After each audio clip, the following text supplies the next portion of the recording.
Pemirsa, selain yakin ada tersangka baru, ahli hukum pidana Abdul Fikar Hajar meyakini ada aktor intelektual di balik mega korupsi yang menjerat ex-Jampitsus Febri Adriansyah. Ya, hal tersebut diyakini dari besaran nilai barang bukti yang ditemukan.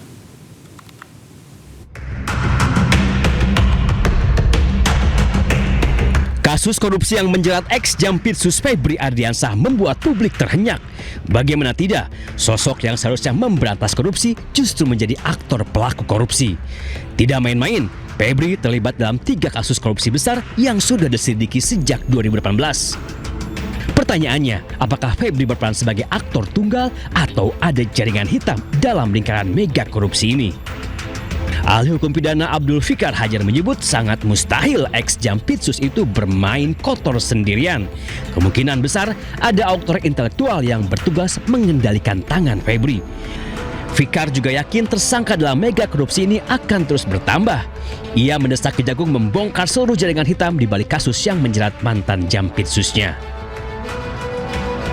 Tetapi sangat mungkin juga umpamanya ada pengendali lain. Nah, pengendali itu bisa bersifat struktural karena jabatan, bisa juga karena hubungan bisnisnya, hubungan uangnya, ya, hubungan ekonomisnya.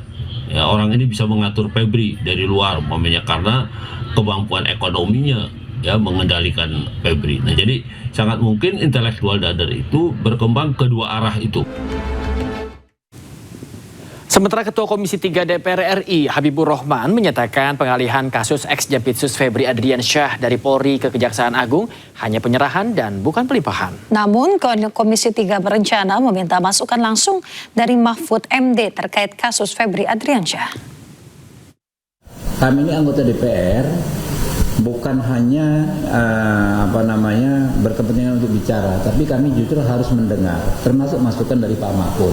Apakah sudah sesuai dengan KUHP atau belum? Ya, kalau menurut Pak Mahfud belum sesuai dengan KUHP, ya mungkin kami juga akan undang Pak Mahfud. Ya, kami akan dengar pendapat beliau, kan beliau profesor. Ya, kita tentu soal keilmuan harus banyak belajar dari beliau. Kalau menjadi masukan ya akan kami teruskan. Ya, jadi kita belum sampai kesimpulan juga, Pak. Memang itu bukan pelimpahan sebagaimana rangkaian hukum acara pidana dari penyidik ke penuntut. Ya, itu bukan, itu penyerahan penanganan perkara dari institusi namanya polisi, Polri, Barreskrim Kortas ke institusi lain, kejaksaan. Kita soal melanggar nggak melanggar KUHP kita tunggu masukan ya dari teman-teman Pak Mahfud. Tapi ada sisi-sisi yang saya sampaikan tadi, ya. Sisi-sisi bahwa kita menghindari gesekan antar lembaga. Ini nggak ada di KUHP, tapi ini adalah masalah real yang harus kita pecahkan saat ini. Pemirsa, sebelumnya ex-Menko Polka Mahfud MD curiga pada pelimpahan kasus ex-Jampitsus Febri Adriansyah dari Korps Tindak Pidana Korupsi Polri ke Kejaksaan Agung. Menurut Mahfud, mekanisme tersebut tidak dikenal dalam hukum acara pidana. 1. Dengan dialihkannya kasus yang tersangkanya belum diperiksa oleh penyidik Polri ini, maka tersangka Febri Adriansyah bisa mengajukan pra-peradilan dan mungkin saja menang karena dia dijadikan tersangka tanpa diperiksa lebih dulu, kemudian kasusnya dialihkan ke kejaksaan, bukan dilimpahkan. Kalau dilimpahkan itu secara hukum benar, tapi harus diperiksa dulu. Yang kedua, mungkin saja Febri tidak mengajukan pra-peradilan, tetapi kejaksaan sengaja memperlambat kelanjutan penyidikan, bahkan bisa mementahkan beberapa bagiannya, sehingga masalahnya terlokalisir pada... Pemirsa, kami mengucapkan selamat menunaikan ibadah sholat subuh bagi Anda yang menjalankan di wilayah Jakarta dan sekitarnya. Kini kita ke informasi berikutnya, pemirsa. Setelah ex-Jampitsus ditetapkan sebagai tersangka korupsi dan pencucian uang, DPR didesak untuk segera mengesahkan RUU perampasan aset. Dengan disahkannya RUU perampasan aset, maka negara mudah mengambil alih harta hasil korupsi.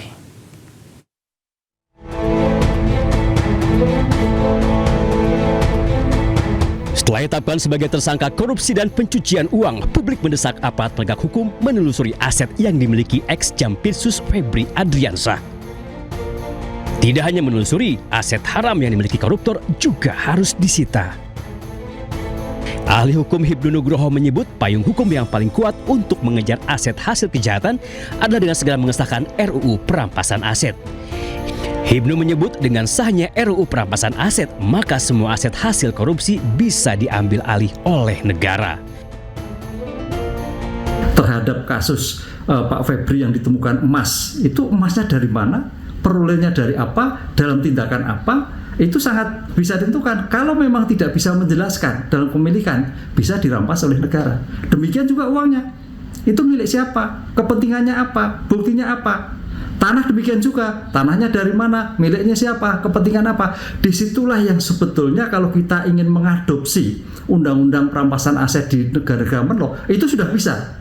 Tapi tampaknya pemerintah masih hati-hati melakukan perumusan tindak pidana perampasan aset. Sayangnya sejak usulan Undang-Undang Perampasan Aset digulirkan tahun 2008 lalu, hingga kini DPR belum juga mengesahkannya.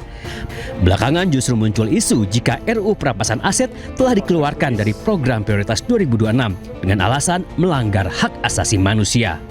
Ketua Komisi 3 DPR RI Habibur Rahman menepisnya. Menurut politisi Partai Gerindra itu, hingga kini DPR masih terus berjuang untuk mengesahkan RUU Perampasan Aset.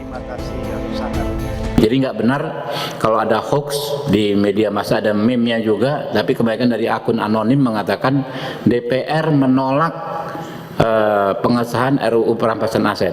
Faktanya ini udah 3 masa sidang ini kita terus gaspol RDPU ya. Terus membahas ya pembentukan undang-undang perampasan aset ini. Febri Ardiansyah ditetapkan sebagai tersangka korupsi untuk 3 kasus besar. Uang 476 miliar rupiah dan 74 kg emas ditemukan di rumahnya. Dalam laporan harta kekayaan penyelenggara negara atau LHKPN, ex-Jampitsus Febri Ardiansyah hanya tertera 18,26 miliar rupiah, sementara jumlah uang tunai yang disita 30 kali lipat dari harta yang dilaporkan. Tim Liputan iNews melaporkan. Dalam laporan harta kekayaan penyelenggara negara atau LHKPN, ex-Jampitsus Febri Ardiansyah yang menjadi tersangka dalam dugaan korupsi dan TPPU hanya tertera 18,26 miliar rupiah.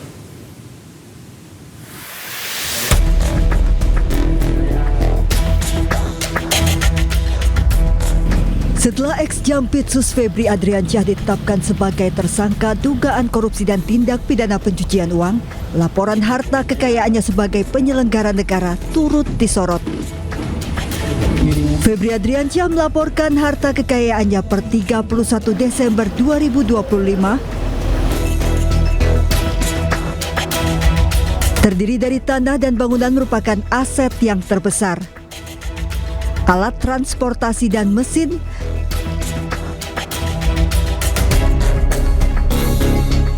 harta bergerak lainnya,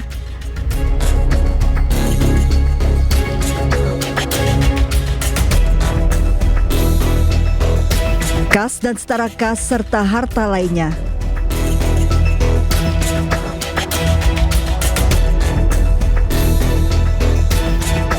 Namun tercantum Febri tidak punya utang sehingga total harta yang dilaporkannya hanya 18,26 miliar rupiah.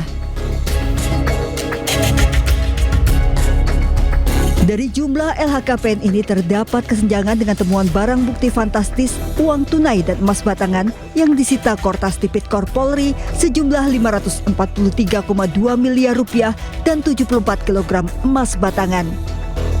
Dengan uang tunai yang disita saja jumlahnya 30 kali lipat dari harta yang dilaporkan, belum termasuk emas batangan. Meski Febri menyebut barang bukti yang disita ada pemiliknya. Sementara dalam konferensi pers di Kejaksaan Agung sebelum mengundurkan diri, Febri mengakui rumah di Sentul yang digeledah merupakan rumah pribadinya. Namun ternyata rumah ini tidak terdaftar dalam LHKPN. Yang kedua tentang rumah Sentul, ya, itu memang rumah pribadi Jampitsus yang sudah sejak lama. Itu bisa dilihat bagaimana proses kepemilikan sejak awal.